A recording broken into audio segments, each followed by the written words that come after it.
नमस्कार। आकाशवाणी जयपुर अजमेर से प्रस्तुत है प्रादेशिक समाचार।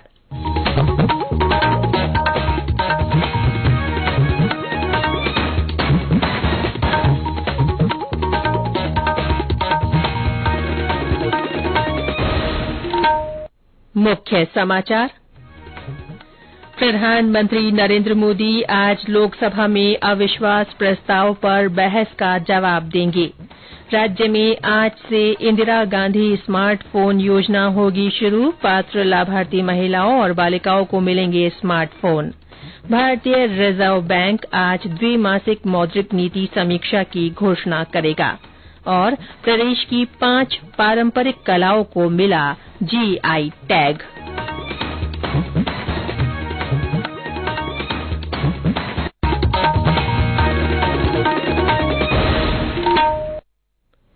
समाचारों के साथ मैं रितिका गुप्ता। और अब समाचार विस्तार से। प्रधानमंत्री नरेंद्र मोदी आज लोकसभा में अविश्वास प्रस्ताव पर बहस का जवाब देंगे। बहस में हिस्सा लेते हुए कल गृहमंत्री अमित शाह ने कहा कि नरेंद्र मोदी सरकार के खिलाफ अविश्वास प्रस्ताव राजनीति से प्रेरित है और लोगों तथा संसद का सरकार में पूरा विश्वास है। सरकार की उपलब्धियां गिनाते हुए श्री शाह ने कहा कि पिछले 9 वर्षों में आतंकी घटनाओं में 68% कमी आई है। पूर्वोत्तर के बारे में पिछली सरकारों पर आरोप लगाते हुए गृहमंत्री ने कहा कि उन्होंने क्षेत्र के लिए कुछ भी नहीं किया, जबकि श्री मोदी ने वहां चहुंमुखी विकास पर बल दिया और क्षेत्र को मुख्य धारा में लाने में कामयाबी हासिल की। मैं निश्चित रूप से निर्णय पर पहुंचा हूं। ये अविश्वास प्रस्ताव केवल और केवल क्रांति खड़ा करने के लिए लाया गया है। ये प्रजा की इच्छाओं का प्रतिबिंब नहीं। समझ का तो सवाल ही नहीं है और जनता में भी विश्वास है मान्य कि देश के 60 करोड़ गरीबों को उनके जीवन में नई आशा का संचार अगर कोई एक प्रधानमंत्री और एक सरकार ने किया है तो नरेंद्र मोदी सरकार। पेंशन और पेंशनभोगी कल्याण विभाग ने राष्ट्रव्यापी डिजिटल जीवन प्रमाण पत्र अभियान के दूसरे चरण के लिए विस्तृत दिशा निर्देश जारी किए हैं। नवंबर में होने वाले इस अभियान से केंद्र सरकार के 70 लाख पेंशनभोगियों को फायदा होगा। 1 नवंबर से 30 नवंबर तक सभी राज्यों और केंद्र शासित प्रदेशों के 100 शहरों में यह अभियान चलाया जाएगा। कार्मिक लोक शिकायत और पेंशन मंत्रालय ने बताया है कि पेंशनभोगियों द्वारा डिजिटल जीवन प्रमाण पत्र देने के लिए चेहरा प्रमाणीकरण तकनीकी का इस्तेमाल किया जाएगा। राज्य में आज से इंदिरा गांधी स्मार्टफोन योजना शुरू हो रही है। मुख्यमंत्री अशोक गहलोत जयपुर के बिड़ला सभागार में योजना का शुभारंभ करेंगे। श्री गहलोत चिरंजीवी योजना से जुड़े परिवार की महिला मुखियाओं को स्मार्टफोन और इंटरनेट कनेक्टिविटी के साथ सिम वितरित करेंगे। वे प्रदेश में 400 से अधिक मोबाइल वितरण शिविरों का भी उद्घाटन करेंगे। मुख्यमंत्री डिजिटल सखी बुक लॉन्च करने के बाद राज्य स्तरीय समारोह को संबोधित करेंगे और वीडियो कॉन्फ्रेंस के माध्यम से लाभार्थियों से संवाद करेंगे। योजना के पहले चरण में 40 लाख महिला लाभार्थियों को सिम सहित मोबाइल फोन दिए जाएंगे।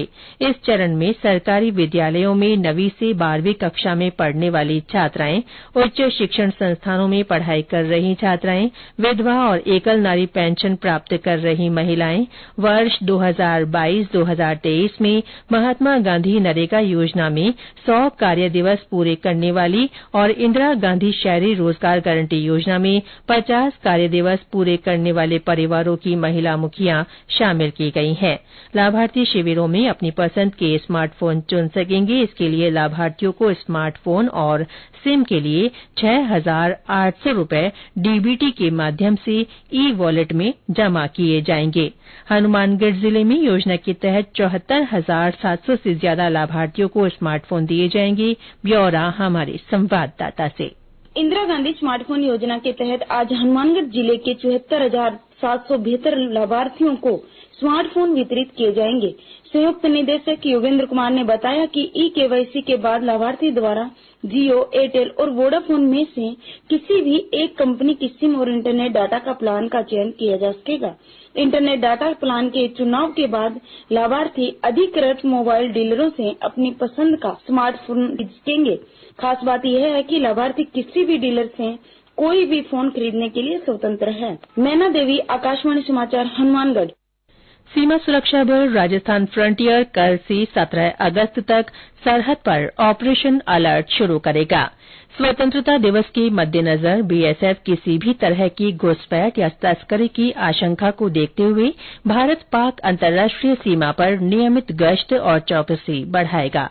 बॉर्डर पर तारबंदी के नजदीक जवानों के साथ अधिकारी भी तैनात रहेंगे। अलर्ट के दौरान सरहद पर नफरी बढ़ाई जाएगी और सीमावर्ती गांवों पर भी नजर रखी जाएगी। ऑपरेशन अलर्ट के दौरान सीमा पर बीएसएफ की इंटेलिजेंस विंग भी सक्रिय रहती है। इसके अलावा अन्य खुफिया एजेंसियों, स्थानीय निवासियों और पुलिस से भी बीएसएफ का तालमेल रहता है। ये समाचार आकाशवाणी जयपुर अजमेर से प्रसारित किए जा रहे हैं। भारतीय रिजर्व बैंक के गवर्नर शक्तिकांत दास आज द्विमासिक मौद्रिक नीति समीक्षा की घोषणा करेंगे। 6 सदस्यीय मौद्रिक नीति समिति की बैठक मंगलवार को मुंबई में शुरू हुई थी। रिजर्व बैंक ने अपनी पिछली 2 नीतिगत घोषणाओं में रेपो दर को 6.5% पर यथावत रखा था। उपभोक्ता मूल्य सूचकांक पर आधारित भारत की खुदरा मुद्रास्फीति जून में 3 महीने के उच्चतम स्तर 4.81% पर पहुंच गई, जिसका मुख्य कारण खाद्य पदार्थों की कीमतों में बढ़ोतरी है। सूचना और प्रसारण मंत्रालय के केंद्रीय संचार ब्यूरो जयपुर की ओर से राष्ट्रव्यापी मेरी माटी मेरा देश अभियान के तहत कल शाम जल महल चौपाटी पर सांस्कृतिक कार्यक्रम आयोजित हुआ। इस अवसर पर वीरांगनाओं और वीरों के परिजनों को सम्मानित किया गया। इस अवसर पर वीरता पुरस्कार से सम्मानित सैन्य और अर्धसैनिक बल के अधिकारियों को भी सम्मानित किया गया और पंच प्रण की प्रतिज्ञा ली गई। कार्यक्रम के दौरान हैंडलूम और खादी पर आधारित एक फैशन शो का आयोजन भी किया गया। कार्यक्रम में देश भर के 35 बुनकरों ने भाग लिया। साथ ही संचार ब्यूरो के पंजीकृत कलाकारों ने देशभक्ति गीतों पर आधारित सांस्कृतिक प्रस्तुतियां दी। प्रदेश की 5 पारंपरिक कलाओं को भौगोलिक संकेतक यानी जीआई टैग प्रदान किया गया है। इनमें जोधपुर की भंदेज कला, उदयपुर की कोफ्तागिरी मेटल शिल्प, राजसमंद की नाथद्वारा पिछवाई शिल्प, बीकानेर की उस्ता कला और हस्त कढ़ाई कला के लिए टैग दिया गया है। नाबार्ड के मुख्य महाप्रबंधक डॉ राजीव सिवाच ने बताया कि विलुप्त हो रही कलाओं को जीवित रखने के लिए नाबार्ड की ओर से इन 5 कलाओं के जीआई पंजीकरण से स्थानीय समुदायों की आय में बढ़ोतरी होगी। भारत की G20 अध्यक्षता को उत्सव के रूप में मनाने के लिए आकाशवाणी जयपुर की ओर से आयोजित हो रहे सांस्कृतिक कार्यक्रमों की श्रृंखला में आज शाम नाथद्वारा के बड़ा बाजार में श्री गोवर्धन राजकीय सीनियर सेकेंडरी स्कूल में संगीत संध्या मधुरम का आयोजन किया जाएगा। इसमें विभिन्न कलाकार अपनी प्रस्तुतियां देंगे। इससे पहले जयपुर, सवाईमाधोपुर, बीकानेर और माउंट आबू में भी कार्यक्रम आयोजित किए गए हैं। बीकानेर में आज से पुलिस की ओर से ऑपरेशन गरिमा शुरू किया गया है। 18 अगस्त तक चलने वाले इस ऑपरेशन के दौरान स्कूल, कॉलेज, कोचिंग सेंटर और अन्य सार्वजनिक स्थानों पर लड़कियों से छेड़छाड़ करने वाले मंचलों पर नजर रखी जाएगी। इस दौरान पुलिसकर्मी सादा वस्त्रों में स्कूल, कॉलेज और अन्य शिक्षण संस्थानों के पास तैनात रहेंगे। सार्वजनिक स्थानों पर भी निगरानी रखी जाएगी। पुलिसकर्मी मंचले युवकों के खिलाफ पुलिस को जानकारी देने के लिए छात्राओं को जागरूक भी करेंगे। रणथंभौर टाइगर रिजर्व से रवाना हुई बाघिन T2301 कल रात मुकुंदरा हिल्स टाइगर रिजर्व पहुंची। बाघिन को बोरावास शेल्टर में छोड़ा गया है। बाघिन को नया नाम MT6 दिया गया है। बाघिन के आने से वन्यजीव प्रेमियों में खुशी की लहर है। और अंत में मुख्य समाचार एक बार फिर। प्रधानमंत्री नरेंद्र मोदी आज लोकसभा में अविश्वास प्रस्ताव पर बहस का जवाब देंगे।